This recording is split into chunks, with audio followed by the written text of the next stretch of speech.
Hey guys, Dietitian Diana here. In today's episode, I want to share an incredible journey that I had the opportunity to be a part of. So my uncle is 61 years old and he loves to swim. He's a big swimmer. That's his favorite form of exercise. He also has type 2 diabetes, but he's never let that get in the way of his passion for swimming. Ever since I could remember, one of his biggest goals in life was to attempt to swim the English Channel. And for those of you who aren't familiar with the English Channel, it's considered one of the hardest swims in the world to complete. It's over 21 miles long. It has all sorts of different currents that pull you in different directions, and the water temperatures are very cold, and you can only swim it using a bathing suit. No wetsuit is allowed. So my uncle decided that this summer he was going to attempt to swim the English Channel. So I've been so fortunate to be able to be part of this journey. As a dietitian, the last year or so, I've helped him with his nutrition and helping him create a nutrition plan that would best complement his training. And the day of his swim, one of my jobs as his crew was to help prepare his nutrition and feed it to him. The swimmers aren't allowed to touch the boat, so one of the ways you provide them their nutrition is by throwing it with a fishing line. So anyway, this is the journey of how my uncle attempted to swim the English Channel, even though he has type 2 diabetes. So I hope you enjoyed this behind the scenes look of what it took for my uncle to swim the English Channel. All right, it's almost 2 a.m. We're making our way down to the marina. This guy, look at him. He's ready to go. We're going to France, baby. Oh,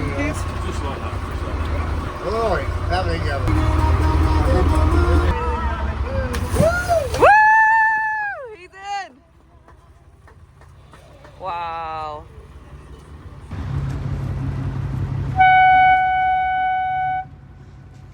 all right, rock and roll. Theo, you are swimming the English Channel. Yeah, so it's from Dover to Calais, from England to France. How long do you think it's going to take you? Anywhere from 12 to 14 hours would be my guess. Wow. So for 12 hours, this is your food. This is my food.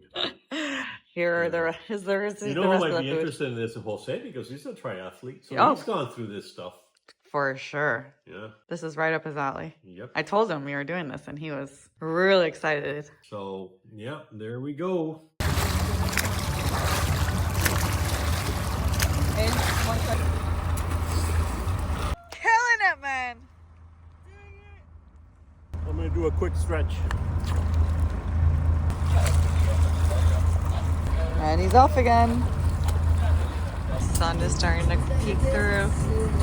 El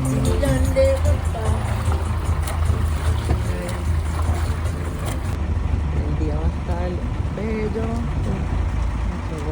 Capitán. Capillo. Moncho.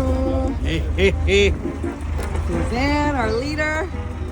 Y aquí tenemos Bocina. Capillo. And so you have been open about having diabetes, type 2 diabetes. So tell us how that has impacted your training or how you've overcome having diabetes and still able to train at this level to prepare you for the English Channel. Well, a lot of my sort of like diabetes habits are out of your own books and our conversations over the years about managing diabetes, and I take Manjaro and I take metformin. I've been able to keep my sugar levels pretty normal throughout this. Although I've been trying to gain weight just because I lost some weight during the earlier training, and it's good to have a little extra blubber on the whale for the crossing, just because the water temperatures are on the low side. How low are we talking about? So it's probably it could get down to 57, anywhere from 57 degrees to 62. The Northeast shipping lane. Check out these ships. Oof. Whoa! Wow! We got some waves in the sky.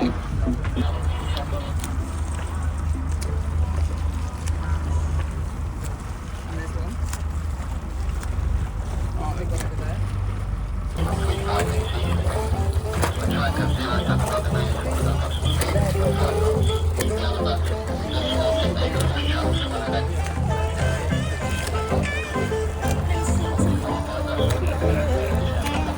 Ya no se ve Inglaterra. Tenemos a Tío. Le va súper bien. Y ahí está Francia. Se ve más lejos en la cámara, pero se ve cerquita. Ya estamos llegando.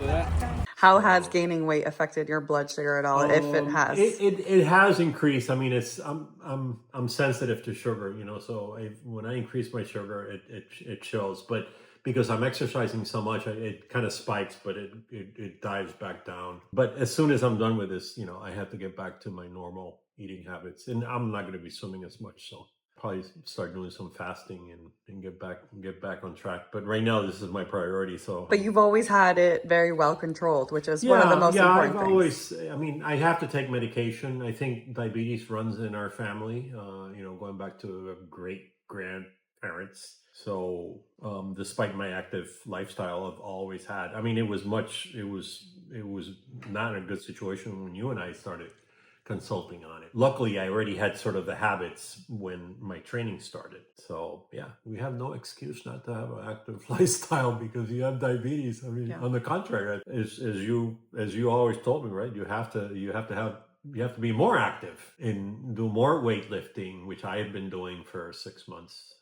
Just increase my muscle mass. Exactly. Muscle is one of the most important tools we have. That always felt like that was the one that dropped my sugar levels the most. I mean, if exercise is especially important for people with diabetes because of muscle's ability to suck up glucose from your blood. Right. So that's why it's just so powerful for people with diabetes. So even with all the eating that I'm doing, because, you know, my workouts can be 4, 5, 6 hour swims, you know, by the time I get out of the water, I mean, I'm eating during that time. You can't just swim 6 hours and not eat anything, but your body is just destroying that sugar as soon as it hits your mouth. That's great. By the way, I've learned how to crap while I'm swimming. I'm gifted. I can pee and I can crap. I don't even have to stop. I didn't even think about that. Yeah, you can't be too modest in this kind of stuff. Yeah, it's just there's no toilet paper out there. So yeah, no excuse to not have an active lifestyle. On the contrary, I think you have to do more than most people. Just past this buoy, which means we're officially in French waters. Woo, just a few more hours to go.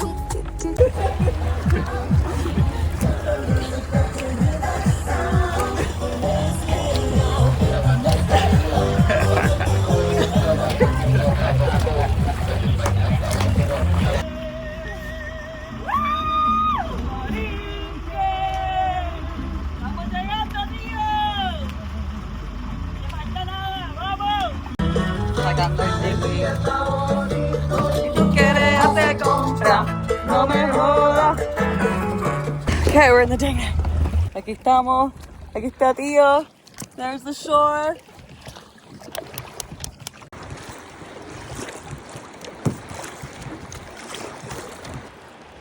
¡Vamos! ¡Que tú puedes!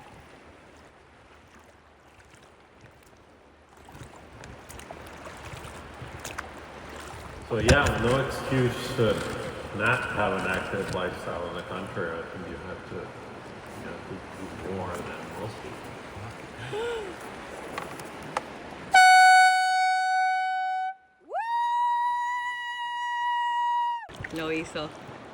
Lo hizo, el segundo puertorriqueño. We're so proud of you.